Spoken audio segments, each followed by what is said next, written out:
ಪಹಲ್ಗಾಮ್ ದಾಳಿಗೆ ಕಾರಣರಾದಂಥವ್ರನ್ನ ಹೊಣೆಗಾರರನ್ನ ಬಿಡಲ್ಲ ಅನ್ನುವಂತಹ ಶಪಥವನ್ನು ಮಾಡಲಾಗಿತ್ತು. ಅದಕ್ಕೆ ಪ್ರತಿಯಾಗಿ ಈಗ ಕೆಲಸವನ್ನ ಮಾಡಲಾಗಿದೆ.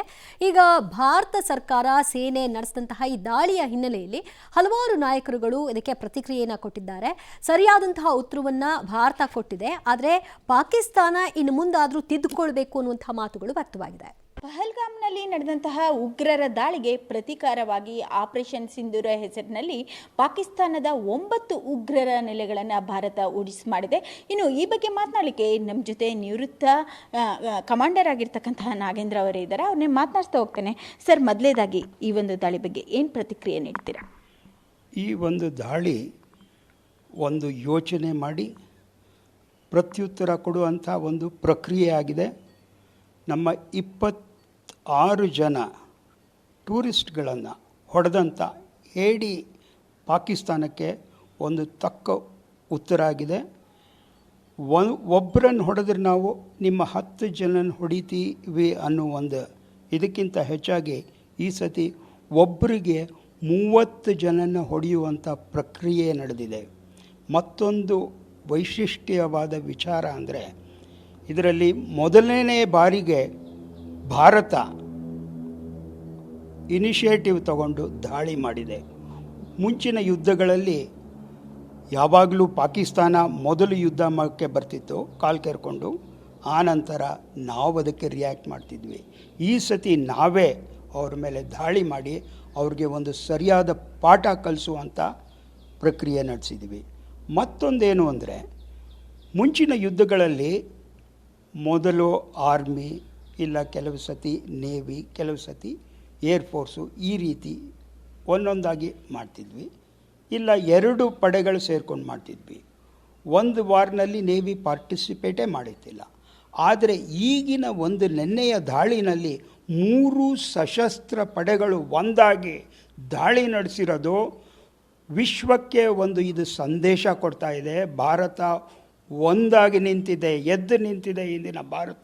ಹಿಂದಿನ ಭಾರತ ಅಲ್ಲ, ಮುಂದಿನ ದಿನಗಳಲ್ಲಿ ಭಾರತದ ಇನ್ನೂ ಉತ್ತುಂಗ ಶಿಖರಕ್ಕೆ ಹೋಗೋದು ಖಂಡಿತ ಅನ್ನೋದನ್ನು ಈ ಒಂದು ಸಂದೇಶ ಕೊಡ್ತಿದೆ. ಸರ್, ಇದರಿಂದ ಪಾಕ್ ಕೂಡ ಸಾಕಷ್ಟು ಕೆರಳಿರುತ್ತೆ.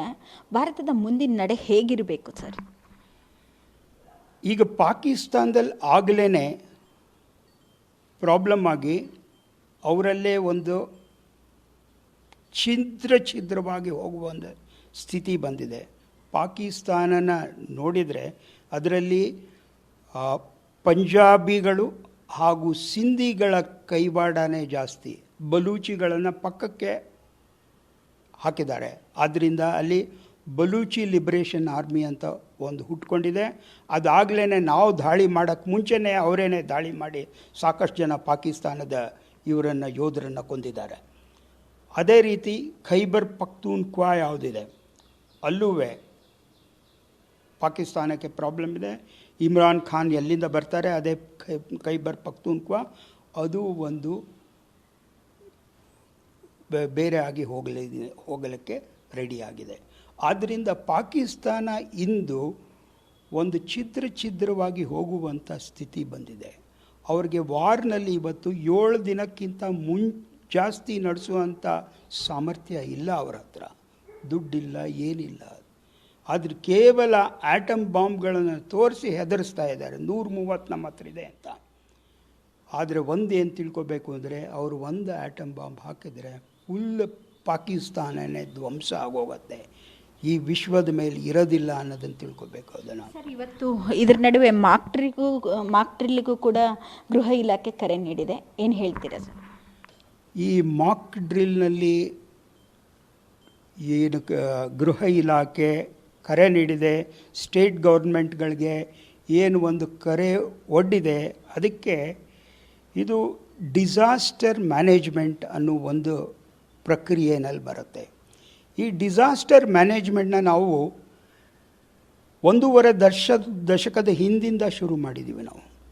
ಆದ್ದರಿಂದ ಇಂದು ಭಾರತದಲ್ಲಿ ಪ್ರತಿಯೊಂದು ಡಿಸ್ಟ್ರಿಕ್ಟ್ನಲ್ಲೂ ಅದರದ್ದೇ ಒಂದು ಡಿಸಾಸ್ಟರ್ ಮ್ಯಾನೇಜ್ಮೆಂಟ್ ಆರ್ಗನೈಸೇಷನ್ ಇದೆ.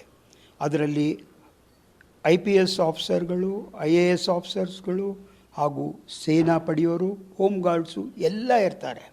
ಅದ್ರ ಜೊತೆಗೆ NCC NSS ಇವರುಗಳು ವಿದ್ಯಾರ್ಥಿಗಳು ಹಾಗೂ ಬೇರೆ ಯಾರ್ಯಾರು ಅದರಲ್ಲಿ ಇನ್ವಾಲ್ವ್ ಆಗೋದಕ್ಕೆ ಇಲ್ಲ ಅವರಲ್ಲಿ ಎಕ್ಸ್ಪರ್ಟೀಸ್ ಇದೆ ಅವರನ್ನು ಮಾಡಲಾಗಿದೆ. ಅವರದ್ದೆಲ್ಲದೂ ಎಮರ್ಜೆನ್ಸಿ ನಂಬರ್ಗಳಿದೆ. ಅದೇ ರೀತಿ ಪ್ರತಿಯೊಂದು ಡಿಸ್ಟ್ರಿಕ್ಟ್ನಲ್ಲೂ ನಮಗಿವತ್ತು ಕಂಟ್ರೋಲ್ ರೂಮ್ಗಳಿದೆ. ಆ ಕಂಟ್ರೋಲ್ ರೂಮ್ಗಳನ್ನು ಯಾವಾಗ ಆ್ಯಕ್ಟಿವೇಟ್ ಮಾಡಬೇಕು ಅನ್ನೋದಕ್ಕೆ ಸರ್ಕಾರ ಒಂದು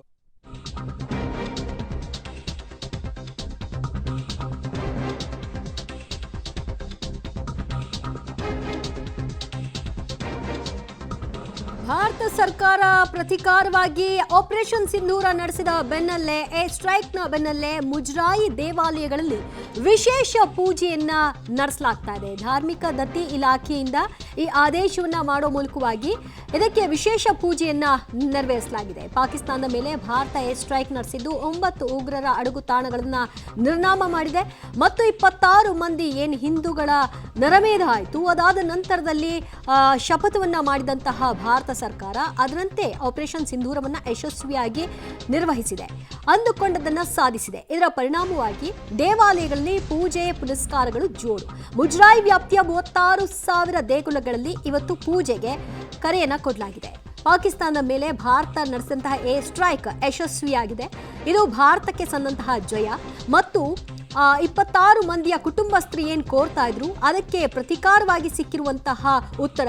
ಹಾಗಾಗಿ ಧಾರ್ಮಿಕ ದತ್ತಿ ಇಲಾಖೆ ವಿಶೇಷ ಪೂಜೆಯನ್ನ ಸಲ್ಲಿಸಬೇಕು ಅನ್ನುವಂತಹ ಸೂಚನೆಯನ್ನ ಕೊಟ್ಟಿದೆ. ಆಪರೇಷನ್ ಸಿಂಧೂರ ಹೆಸರಿನಲ್ಲಿ ಪೂಜೆಯನ್ನ ನೆರವೇರಿಸ್ತಾರೆ. ಮುಜರಾಯಿ ವ್ಯಾಪ್ತಿಯ 36,000 ದೇಗುಲಗಳಲ್ಲಿ ಒಮ್ಮೆಲೆಗೆ ಈ ಪೂಜೆಯನ್ನ ನೆರವೇರಿಸಲಾಗುತ್ತೆ. ಪೂಜೆಯ ಹೆಸರು ಆಪರೇಷನ್ ಸಿಂಧೂರದ ಹೆಸರಲ್ಲಿ ಈ ಪೂಜೆಯನ್ನ ನೆರವೇರಿಸಲಾಗುತ್ತೆ. ಭಾರತ ಸರ್ಕಾರ ತೆಗೆದುಕೊಂಡಂತಹ ಪ್ರಥಮ ಹೆಜ್ಜೆ ಯಶಸ್ವಿಯಾಗಿದೆ ಮತ್ತು ಈ ಒಂದು ಟಾರ್ಗೆಟ್ನಲ್ಲಿ ಯಾವುದೇ ರೀತಿಯಲ್ಲೂ ಕೂಡ ಎಷ್ಟು ನೀಟಾಗಿ ಪ್ಲಾನ್ ಮಾಡಿದ್ದಾರೆ ಅನ್ನೋದಕ್ಕೆ ಅಲ್ಲಿನ ನಾಗರಿಕರ ಮೇಲೆ ಅಟ್ಯಾಕ್ ಆಗಿಲ್ಲ, ಅಲ್ಲಿನ ಮಿಲಿಟರಿ ಮೇಲೆ ಅಟ್ಯಾಕ್ ಆಗಿಲ್ಲ, ನೇರ ನಮ್ಮ ಗುರಿ ಇರೋದು ಉಗ್ರರ ಮೇಲೆ ಅಂತ ಒಂದು ಅವರು ಹೇಳಿದ್ರು. ಅದರಂತೆ ಉಗ್ರರ ಅಡಗುತಾಣಗಳನ್ನೇ ನಿರ್ನಾಮ ಮಾಡಿದರು. ಈಗ ಎಲ್ಲ ದೇವಾಲಯಗಳಲ್ಲಿ ಪೂಜೆಯನ್ನು ನೆರವೇರಿಸುವಂತೆ ಸೂಚನೆಯನ್ನು ಮುಜರಾಯಿ ಇಲಾಖೆ ಕೊಟ್ಟಿದೆ.